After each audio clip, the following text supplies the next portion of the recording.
रात में एक मुच्छड़ आदमी लठ लिए आया और मोटा हट्टा तगड़ा, उसको देख कर जगाया मुझे। यादव जी उठा मैं। अब उसको देख करके मुझे पसीने आए। कोई लठ लिए कंधे पे बैठा खड़ा था वो। बोला कि ये खीर उतारो, पेड़ में जो टंगा है खीर का भगोना उतारा आपने। बोला इसको खाओ। हमने कहा नहीं, इनका सब लोगों का हिस्सा मैं कैसे खाऊंगा। बोले नहीं खा रहे हो तो मैं अभी देता हूँ। तो मैं उस लठ के डर के मारे वो सारा खीर मजबूरी में खा गया। तो इतने में पंडित जी बोले कि भाई तू बता, अगर मान लीजिए ऐसी कोई समस्या थी तो मुझे बुला लेता, या फिर मुल्ला जी को बुला लेता, या फिर पादरी जी को बुला लेता। बोले आप भी पंडित जी गजब करते, उधर वो लठ लिए खड़ा और आप क्षीर सागर में, मैं कहाँ जाऊँ ढूंढने। उधर वो लठ लिए खड़ा और ये मुल्ला जी मौलाना जी जो है ये 5वें आसमान पर अल्लाह मियाँ के साथ, इधर वो लठ लिए खड़ा और इधर ये पादरी जी 7वें आसमान पर जीसस के साथ। भैया मैं कहाँ जगाने जाता। अगर मैं ना खाता तो लठ खाता तो जिंदगी प्यारी थी ना, इसलिए मुझे वो खीर खानी पड़ी।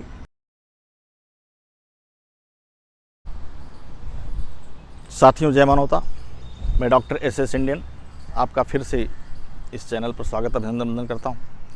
आज आपको हम सुनाएंगे 4 साथियों की कहानी। इस कहानी का मकसद ये है कि कल्पना में, अंधविश्वास में, सुपरस्टिशंस में ज़िंदगी जीने से उसके लाभ क्या होते हैं, उसमें क्या आपको मिल सकता है, वो मैं आपको बीच रखना चाहता हूँ। 4 दोस्तों की कहानी ये काल्पनिक है। मैं इसमें किसी व्यक्ति विशेष या किसी जात विशेष को मेरा कोई टारगेट करने का यहाँ मकसद नहीं है, लेकिन कहानी में जो शब्द यूज़ किए जा रहे हैं वो केवल काल्पनिक ही मानिएगा इसको। एक पंडित जी थे, ब्राह्मण, जिसको समाज में, हिंदू व्यवस्था में सर्वोच्च माना जाता है, पंडित जी थे। दूसरे पादरी थे जो ईसाई व्यवस्था के धर्मगुरु माने जाते हैं।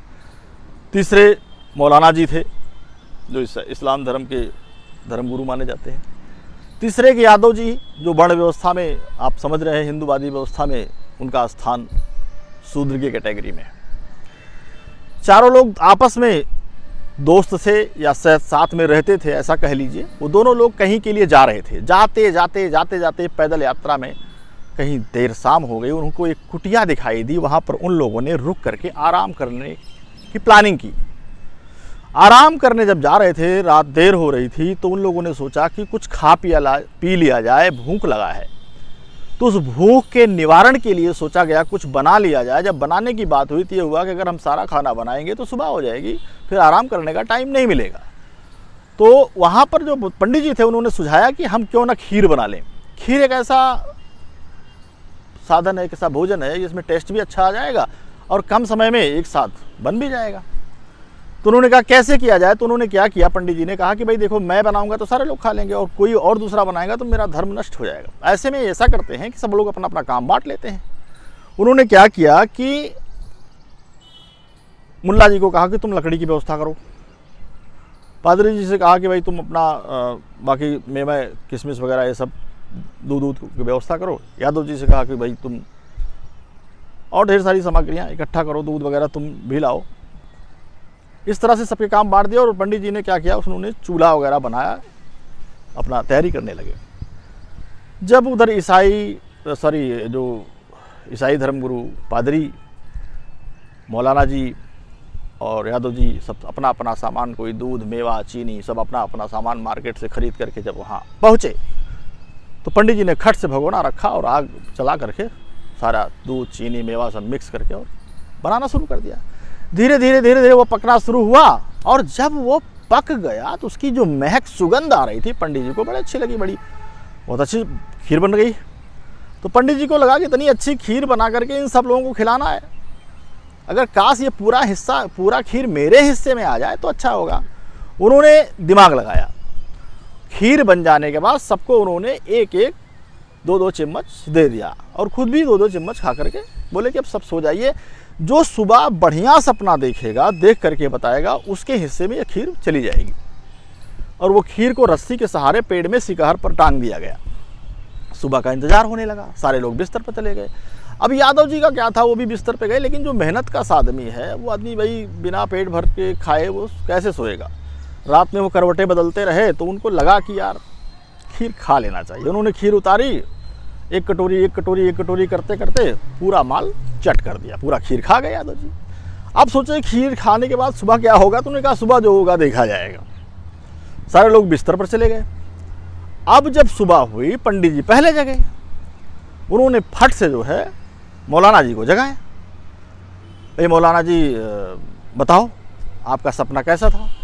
तो मौलाना जी ने कहा कि मेरा सपना ये था कि रात में मैं अल्लाह के साथ 5वें आसमान पर भ्रमण कर रहा था। तो पंडित जी सोचे तो बड़ा उम्दा सपना दिखाया, हमें लगता है कि सारा माल यही चटेगा। फिर उन्होंने कहा कि लाओ पादरी जी से पूछ लेते हैं। पादरी जी के पास गए। पादरी जी ने कहा कि भाई रात में जीसस के साथ 7वें आसमान पर सैर कर रहा था। तब तो मामला गड़बड़। बोले अब तो ये मुल्ला वाला हिस्सा गया, अब पादरी माल खाएगा। तो पंडित जी से पूछा भाई आप बताओ। पादरी जी ने पूछा और मुल्ला जी ने पूछा आप अपना सपना बता दो। पंडित जी ने कहा बस मेरा सपना यह है कि क्षीर सागर में जहाँ विष्णु सोते हैं, क्षीर सागर मतलब दूध का सागर, अब ये है भी कि नहीं है ये तो एक अलग विषय है तो पाखंडी। उस क्षीर सागर पर जहाँ विष्णु सोते हैं, उस शेषनाग की सैया पर आज मैं लेटा था और लक्ष्मी जी मेरा पैर दबा रही थी। तो बोले भाई ये तो सबसे बढ़िया सपना है। मुल्ला जी का हिस्सा कट गया, पादरी जी का हिस्सा कट गया, सारा माल आ गया पंडित जी के हिस्से में। पंडित जी ने सोचा कि अब 2 हिस्सा इनका, 1 हिस्सा मेरा, 3 हिस्सा मेरा हो गया। लाओ यादव जी से लगे हाथ पूछ लेते, यादव क्या बताएगा, इसको क्या मालूम कि वो कितना बढ़िया सपना वो बता ही पाएगा। यादव जी को जगाया, भाई यादव जी उठो, आपका अपना सपना बताओ। पादरी जी का तो सपना मेरे से छोटा था, मुल्ला जी का सपना मेरा छोटा था, उनका दोनों का हिस्सा मेरा हो गया है, मेरा अपना है ही, अब आप अपना बता दो। बोले कि हम क्या बताएं पंडित जी, ना ही पूछो तो अच्छा है। रात में मेरा सपना इतना खतरनाक मैं बता नहीं सकता। बोले नहीं बता ही दो। पंडित जी ने कहा चलो भाई पूछ रहे हो तो मैं बता ही देता हूँ। रात में एक मुच्छड़ आदमी लठ लिए आया और मोटा हट्टा तगड़ा, उसको देख जगाया मुझे। यादव जी उठा मैं। अब उसको देख करके मुझे पसीने आए। कोई लठ लिए कंधे पे बैठा खड़ा था। वो बोला कि ये खीर उतारो, पेड़ में जो टंगा है खीर का भगोना उतारा आपने, बोला इसको खाओ। हमने कहा नहीं इनका सब लोगों का हिस्सा मैं कैसे खाऊंगा। बोले नहीं खा रहे हो तो मैं अभी देता हूँ। तो मैं उस लठ के डर के मारे वो सारा खीर मजबूरी में खा गया। तो इतने में पंडित जी बोले कि भाई तू बता, अगर मान लीजिए ऐसी कोई समस्या थी तो मुझे बुला लेता, या फिर मुल्ला जी को बुला लेता, या फिर पादरी जी को बुला लेता। बोले आप भी पंडित जी गजब करते, उधर वो लठ लिए खड़ा और आप क्षीर सागर में, मैं कहाँ जाऊँ ढूंढने। उधर वो लठ लिए खड़ा और ये मुल्ला जी मौलाना जी जो है ये 5वें आसमान पर अल्लाह मियाँ के साथ, इधर वो लठ लिए खड़ा और इधर ये पादरी जी 7वें आसमान पर जीसस के साथ। भैया मैं कहाँ जगाने जाता, अगर मैं ना खाता तो लठ खाता तो ज़िंदगी प्यारी थी ना, इसलिए मुझे वो खीर खानी पड़ी। तो साथियों इस वीडियो का मकसद ये है कि पाखंडवाद, सुपरस्टिशन और कल्पनाओं में सिर्फ और सिर्फ मानवता का नुकसान हो सकता है। इसी तरीके से हमारी बहू बेटियों के साथ बाबा लोग तमाम प्रलोभन दे करके उनके साथ बलात्कार करते हैं, दर्जनों अंदर हैं। पाखंडवाद का ही नतीजा है। लोगों को ठगते हैं, बाबा बन करके गांव में आते हैं, लोगों को लूट करके चले जाते हैं। तो ये समझने की ज़रूरत है कि पाखंडवाद से काम नहीं चलेगा। लॉजिक, वैज्ञानिक टेम्परामेंट जो हमारा संविधान कहता है वो दिमाग में रखिए, उसके हिसाब से ज़िंदगी को चलाइए। चूँकि कोई ऐसा चमत्कार नहीं, कोई ऐसा मिराकल नहीं है। अगर 1% हम कुछ मान भी लें, कुछ ऐसा है कि जहाँ पर पूजा पाठ करने से कुछ हो सकता है, तो क्या उस सत्ता को, उस व्यवस्था को क्या मूर्ख समझते हो कि ₹1.25 1.5 किलो प्रसाद चढ़ा करके वो आपको करोड़ों रुपए दे देगा? ऐसा कोई एक्सचेंज ऑफर चल रहा है क्या? कहीं मिला है क्या? साथियों वीडियो देखने के लिए आपको बहुत बहुत धन्यवाद। अगर आप मुझे फेसबुक पर देख रहे हैं तो फॉलो करें, यूट्यूब पर देख रहे हैं तो लाइक करें, शेयर करें और कमेंट भी करें।